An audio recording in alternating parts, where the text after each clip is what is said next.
नहमदुहु व नसल्ली अला रसूलिल करीम अम्मा बाद फ़ौज़ बिल्लाहि मिनश शैतानिर रजीम बिस्मिल्लाहिर रहमानिर रहीम। ख़वातीन हज़रात, न्यूज़ राइडर से गौर सफरात कुरैशी आपकी खिदमत में हाज़िर है। अस्सलाम वालेकुम करता है। आज की अहम खबरों पे बात होगी।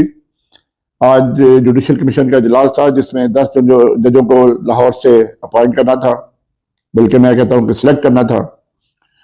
तो उनमें से तमाम नाम जो जस्टिस आलिया नीलम ने दिए थे और हुकूमती बंदे थे, उनको 9 जजों को एलिवेट कर दिया गया एज एडिशनल जज ऑफ लाहौर हाई कोर्ट, और 10वें मदे जो को मतलूबा अक्सरियत हासिल नहीं हो सकी, लिहाजा 9 नंबर पे ही इत्तफाक किया गया। पहले नंबर पे है जी सुल्तान महमूद साहब। ये एडिशनल एडवोकेट जनरल है इस वक्त पंजाब के। मलक वकार साहब है, इनका बताया जाता है जी आसमा जहांगीर ग्रुप से तल्लक है। जुवेद इकबाल वैंस, ये पीपल्स पार्टी के केसेस करते रहे, आसफ जरदारी के केसेस में बड़े पेश रहे हैं। आगे है जी सैयद एहसन रजा काज़मी साहब। उसके बाद जनाब मोहम्मद जवाद जफर साहब, ये प्रोसिक्यूटर जनरल के पार्टनर हैं। उसके बाद आ गया जी अवैस खालिद। ख़वातीन हज़रात, ये 9 जो वकला है इनको एज एडिशनल जज लाहौर हाई कोर्ट मुकर्रर कर दिया गया है कि गालबन कल किसी वक्त उहदे का हलफ उठा लेंगे। जुडिशल कमीशन में अब तमाम अख्तियारात जजों से लेके पार्लियामेंट के पास चले गए, पार्लियामेंट के अरकान के पास चले गए, और Peoples Party of Noon League वाले जो जिसको नॉमिनेट करते हैं या मुतल्लिका चीफ जस्टिस से उनकी जब रुकावट हो तो वो नाम मनोअन कबूल किए जाते हैं।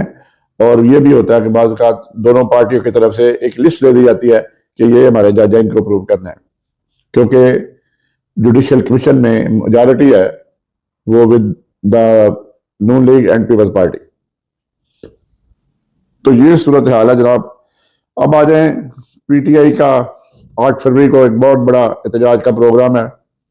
सियालकोट से राना डार ने जो जलसा करना था वो मनसूख कर दिया। तो उन्होंने कहा है कि ये जलसा क़यादत के हुक्म पे मनसूख किया गया है कि लाहौर में बड़ा जलसा होगा, और दूसरा सियालकोट में जलसा नहीं एहतजाज होगा। वैसे भी डीसी सियालकोट ने इनको इजाज़त नहीं दी थी। वो ये जो डीसी जिनके कहने पे काम कर रहे हैं, जिन्होंने उसको लगाया, उन्हीं के हुक्म के ताबे आया और उन्हीं के हुक्म को मानते हैं। दूसरा आजम सवाती साहब जो है, उन्होंने रिहा होकर सीधे गए हैं अपने मंचेरा, और वहां से आज वो बहुत बड़ा काफिला लेके तो स्वाबी की तरफ रवा दवा हो गए। लेकिन उन्होंने कहा है कि वर्कर्स जो है वो धक्के खा रहे हैं जेलों में, और ये जो ऊपर बिठाए गए हैं चीफ मिनिस्टर और वज़रा, ये करप्शन कर रहे हैं। उन्होंने कहा मैं बांगे दोहल बात करूंगा और इमरान खान को तमाम हकीकत से आगाह करूंगा। तो बातें तो बहुत चल रही हैं जी, केपीके में भी करप्शन हो रही है। उसमें एक वजीर है शकील साहब, उनको निकाला भी गया था, वो भी जुनैद अकबर साहब के ग्रुप के थे। और चीफ मिनिस्टर कहता जी मैंने नहीं निकाला, वो अनवर साहब जो कमेटी बनाई थी इमरान खान ने, उसकी रिपोर्ट पे मुझे इमरान खान ने हुक्म दिया था, वो उसको निकाला गया। इमरान खान ने गुज़श्ता खत लिखा था, open letter to the army chief, जिसकी सिक्योरिटी राय से उसकी कराई गई है, हमें तो मिला ही नहीं और हमें इसकी जरूरत भी नहीं है। सिक्योरिटी राय के हवाले से टीवी पे ये खबरें चलाई गई थी। तो बताने की बात यह है, वो तो ओपन लेटर था, that is meant for public discussion, कि ये हमारा ख्याल है और ये अवाम इस पर अपनी राय दे। वो लेटर कोई टीसीएस के जरिए या किसी कोरियर के जरिए या पोस्ट ऑफिस के जरिए तो गया नहीं था, that was a public letter, और उसमें फिर खूब बहस हुई। और इत्तेफाक है कि सिक्योरिटी राय वालों ने अपनी खबर भी चलवा दी, हालांकि खबर चलवाने की जरूरत नहीं है। इमरान खान कौन सा पाँव पड़ा हुआ है कि हम इससे बातचीत करें।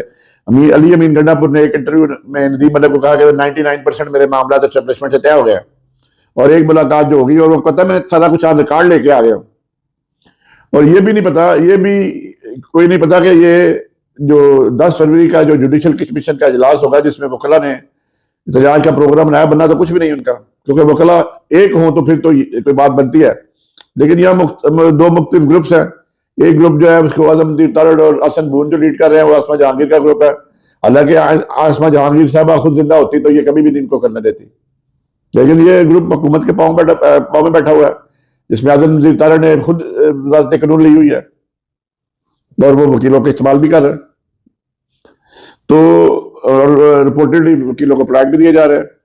और सुप्रीम कोर्ट में सदर उनका सेक्रेटरी जो है अहमद खान ग्रुप का, वहां भी क्रैश चल रहा है। लेकिन ये 10 फरवरी के बाद मेरी जाती राय के मुताबिक एस्टेब्लिशमेंट से बड़े सीरियस किस्म के नेगोशिएशन हो गए पीटीआई के, और कोई पता नहीं कि जो टेबल्स हैं वो टर्न हो जाएं, क्योंकि पीटीआई वो जमात है जिसकी मकबूलियत है, कबूलियत नहीं है। लेकिन एस्टेब्लिशमेंट को भी पता है कि गैर मकबूल जमात को उन्होंने 1 साल से बिठाया हुआ है, फॉर्म 47 वाली को, और उसने क्या रिजल्ट दिया है। एस्टेब्लिशमेंट ने इस मुल्क को बचाना नहीं है। मुल्क को बचाने के लिए हकीकी जो है नुमाइंदे वो पार्लियामेंट में होना चाहिए। और ये फॉर्म 47 के लिए 26 अमेंडमेंट जो है वो कर दी गई है, जिसमें जुडिशरी के हाथ काट दिए गए हैं। लेकिन इसमें जजेस में भी तफरीक है। जिनको अहदे मिले हुए हैं वो मजे कर रहे हैं, और जिनका हक बनता था वो साइड पर लगाए हुए हैं। तो ये जो 10 फरवरी को इजलास है, इसमें वकला ने, अहमद खान ग्रुप ने कहा है कि इजलास ना करे, क्योंकि अभी तक 26वीं आईनी तरमीम जो है इसकी वो चुके नोटिस हो चुके हैं। लिहाजा अगर ये स्ट्राइक बैक हो गई तरमीम, तो ये जज जो बनाए जा रहे हैं ये किधर जाएंगे। स्ट्राइक तो अब होने नहीं है, क्योंकि 8 जज और अपनी मर्जी के सुप्रीम कोर्ट में ले आएंगे और जस्टिस मंसूर अली शाह की अक्सरियत को खत्म कर देंगे। This is the plan of जो बंदे इस वक्त बैठे हुए हैं ऊपरी सीटों में, सुप्रीम कोर्ट में भी और गवर्नमेंट में भी उनका प्लान है। लेकिन अल्लाह ताला के अपने प्लान भी तो होते हैं ना। तो लेट्स सी कि अब ये ऊंट किस करवट बैठता है। 26वीं तरमीम जो है उसमें नोटिस जारी हो चुके हैं, और ये सारा कुछ जो कुछ हो रहा है, इस्लामाबाद हाईकोर्ट वाला चीफ जस्टिस को 5 जजों ने रिप्रेजेंटेशन की हुई है, उसका जवाब ही नहीं दे रहा। 10 फरवरी को उसने अपने एलिवेट हो जाना है सुप्रीम कोर्ट में, और फिर जस्टिस डोगर जवाब देगा उसका क्या, क्योंकि रिप्रेजेंटेशन बहुत before going to the Supreme Court ये जरूरत थी इस बात की, लीगल आती थी हर्डल कि you have to file the representation before going to the Supreme Court of Pakistan. तो अब ये अगर नहीं जवाब देगा, इसको भी चीफ जस्टिस इस्लामाबाद हाईकोर्ट है जो गुल खिलाए हुए हैं सबको पता है, और उसने ये 10 तारीख तक जवाब नहीं देना। जवाब नहीं देगा तो फिर ये जो जजेस हैं उनको पूरा हक पहुंचता है कि वो सुप्रीम कोर्ट में जाके अपना केस बयान करे, और सुप्रीम कोर्ट में ये जब खुलेगा तो एक नया पंडोरा बॉक्स बन जाएगा। क्योंकि ये जो जज लाहौर से आए, इन्होंने लाहौर हाईकोर्ट की टेरिटोरियल जुरिडिक्शन का हलफ उठाया हुआ है। इस्लामाबाद का इन्होंने हलफ नहीं उठाया। इस्लामाबाद का हलफ उठाएंगे जिसके टेरिटोरियल जुरिडिक्शन का, तो जूनियर हो जाएंगे। तो ये कानूनी तौर पे ये इस्लामाबाद हाईकोर्ट के जज ही नहीं है। जो कॉन्स्टिट्यूशन में हर हाई कोर्ट का जज अपनी टेरिटोरियल जुरिडिक्शन पे हल्फ उठाता है, जैसे पंजाब लाहौर हाई कोर्ट का जज है वो पूरे पंजाब के केस सुन सकता है, इस्लामाबाद का केस वो लाहौर हाई कोर्ट नहीं सुन सकते। यही सूरत हाल है। इस्लामाबाद के जो केसेस है, वफाकी गवर्नमेंट के जो केसेस है, वो जो है वो इस्लामाबाद हाई कोर्ट सुनेगी, लाहौर हाई कोर्ट या दूसरी कोई हाई कोर्ट नहीं सुन सकती, क्योंकि इसमें टेरिटोरियल जुरिडिक्शन का मामला आ जाता है। दूसरा ये है कि बहुत ज्यादा एक खबर गर्दश में है कि इमरान खान ने आर्मी चीफ को लेटर लिखा, फिर उसके बाद चीफ जस्टिस और आईनी जो अदालत है उसके सरबराह को लिखा। औरंगाबाद उन्होंने लेटर देने से इनकार कर दिया। चीफ जस्टिस और अमीनुद्दीन ने लेटर ही वापस कर दिया। लेकिन ना आइंदा वो चंद रोज में एक बहुत बड़ी अहम शख्सियत को लेटर लिखने जा रहे हैं, और वो लेटर जो है हो सकता है टर्निंग पॉइंट साबित हो। दूसरी तरफ गजा के मतलब बयान दे के डोनाल्ड ट्रंप तो जो अपनी हरकत से ही लग रहा है तो वापस से बाहर हो गया। तो इंसान का ज़र्फ उसी वक्त पता चलता है जब उसको कोई चीज इक़्तिदार में दी जाए, उसको जिम्मेदारियां दी जाए, तो उसके ज़र्फ का उस वक्त पता चलता है। पहले कहते हैं हम गजा को दे देंगे, अब वो उसकी मॉडिफिकेशन वाइट हाउस से जारी किया जी, वो कहता है कि गजा खाली कर दें, तो गजा में हम तमीरें नौ करते हैं, फिर ये आ जाए। गजा को तो तबाह कर दिया हुआ आपने, वहां रहने के काबिल ही नहीं छोड़ा इसराइल फोर्सेज ने with the help of United state. तो ये जनाब सूरत हाल है। और उसके साथ ही ये खबर है जी कि दुआया तकरीब में बिलावल भुट्टो ने नाश्ते में शिरकत की डोनाल्ड ट्रंप के। ये एक दफा एक साइड पे डोनाल्ड ट्रंप मुसलमानों को धमकियां दे रहा है, मुसलमानों को फलस्तीन से निकालने की बात कर रहा है, और बिलावल भुट्टो साहब जाके उसका नाश्ता में शिरकत कर रहा है जैसे उनको वो प्राइम मिनिस्टर बना देगा। और पीटीआई वालों ने आज जेल में, चूंकि DHQ केस का ट्रायल था, तो ये सारी बात जो गजा के मतलब बयान दिया डोनाल्ड ट्रंप ने, इमरान खान को बता दिया। और जो पीटीआई वालों ने उम्मीदें लगा के रखे थे डोनाल्ड ट्रंप पे, वो पूरी होती है नजर नहीं आ रही। हालांकि अहम सीटों पे बैठे हुए डोनाल्ड ट्रंप के जो मिनिस्टर्स हैं, जो सेक्रेटरी ऑफ स्टेट जिनको कहते हैं, वो रोज कोई ना कोई एक देखता है फ्री इमरान खान, फ्री इमरान खान, लेकिन प्रैक्टिकली कोई रिजल्ट अभी तक सामने नहीं आया।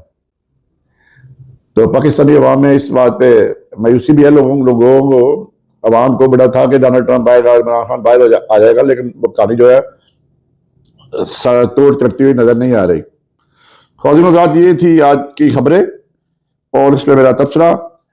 इंशाअल्लाह कल किसी नए मौजू पे बात होगी। आज 6 फरवरी है और इसके बाद 8 फरवरी को बहुत बड़ा इवेंट होने जा रहा है। हम कोशिश करेंगे उसको लाइव कवर करें किसी तरीके से। तो बाकी दुआ में याद रखें कि दुआ का ख्याल रखें। अल्लाह ताला आपका हामी नासर हो। अस्सलामु अलैकुम व रहमतुल्लाहि व बरकातुहू।